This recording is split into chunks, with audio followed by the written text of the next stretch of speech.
Welcome everyone, and thank you for joining us today. With me here today is Abdulaziz Maraki, Assistant Vice President at Rasameel Investment Company. Aziz covers the technology sector at Rasameel, and he was kind enough to join us for a quick discussion. Hi Aziz, welcome, and thank you for joining us on our very first episode.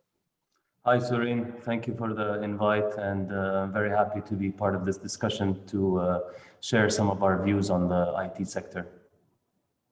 Thanks, Aziz. And getting straight into it, from a sector point of view, we've seen that the tech sector has been clearly driving the market rally.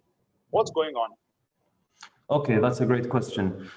So with the outbreak of the pandemic early this year, this led to a lot of uncertainty in many markets, such as brick and mortar, retail, travel, and other cyclical areas within the market.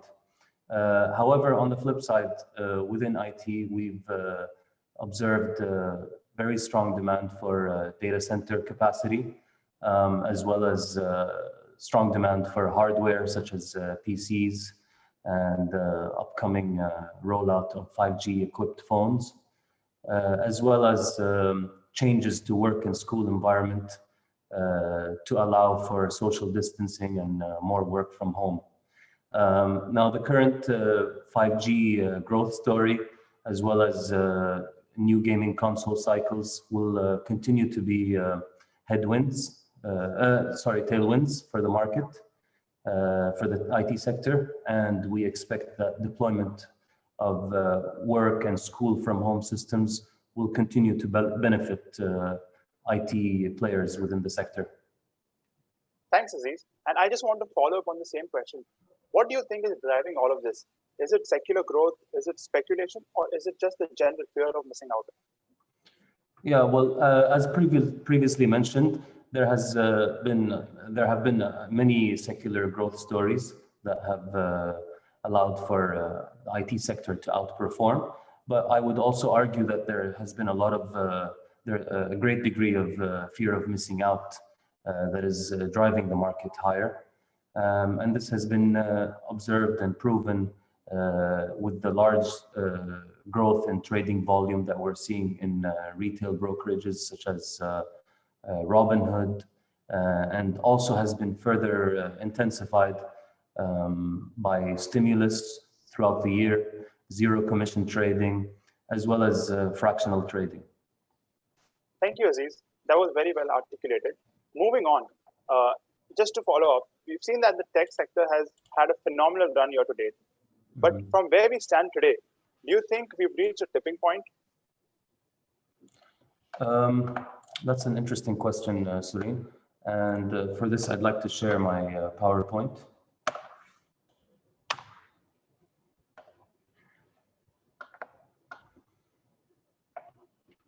Okay, so looking at the NASDAQ over a 10-year period, we can really see in 2020, we've seen a massive rally taking the NASDAQ to 12,000. And it's clear that the NASDAQ right now is overvalued relative to its 10-year average, currently trading at 69 times compared with a 10-year average of 32 times.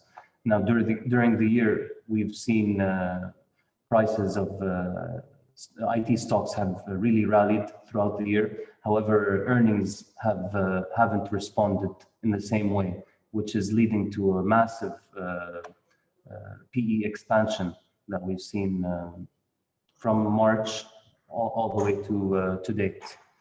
Looking more closely within the IT sector, it's the same story. PE expansion within the semiconductor index, taking it to 10-year highs in PE, and also overvalued relative to the 10-year average on virtually every metric. And it's the same story also for software and services. Now, during 2020, the calendar year, IT has been a relatively bright spot compared to other sectors within the market.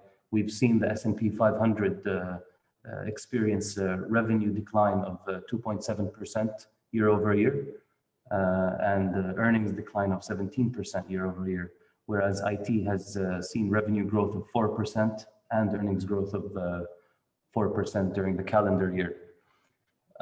Now, looking forward to calendar year 2021, the picture is not as rosy. IT is expected to grow revenue by 7.7%, which is less than the S&P 500 average of 8%. And also on an earnings basis, the IT sector is expected to grow earnings by 13.5%, whereas the S&P 500, driven by some cyclical sectors such as industrials, consumer discretionary, is expected to grow by 24.5%. So clearly we can see IT is expected to slow down in the next year. We've seen other signs of this during 2020 also. So although social distancing has proven to be a very strong tailwind for things such as cloud demand, the three large players within cloud, Amazon, Microsoft, and Google, have been seeing declining revenue growth for the past couple of years. So this is for example, the first quarter where Amazon experiences below 30% revenue growth in its cloud segment. So we would invest with caution.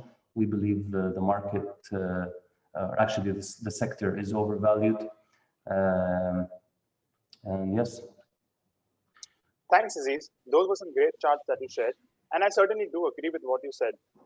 If we were to talk about a few key themes within technology that have done really well due to the COVID tailwind, like 5G, software as a service, cloud, I think COVID has brought forward a lot of growth into 2020, and so definitely, like you said, the comps are going to be quite difficult moving forward. Exactly. Lastly, now that we've spoken of all of this, where do you see opportunities within the sector? How do you think investors should position themselves? Okay, that's a great question. Although we see the market or the sector being overvalued and overbought, there still remains some attractive growth stories within the sector. So looking at this slide, the top right chart will show that 2020 was a bottom relative to previous years and the forward forecast for smartphone shipments. And a lot of this has to do with the anticipation of the upcoming 5G phones released by Apple and Samsung and other makers. So going forward from 2021 onwards, it's expected that 5G smartphone shipments will contribute to a lot of growth going forward. Also, even if smartphone shipments remain flat or don't experience very strong growth, we have been seeing that the chip content within mobile phones has been growing. In 2021, we expect to see chip content in mobile phones to grow by above 20%, driven by higher demand for radio frequency front-end chips and other connectivity chips in the phone.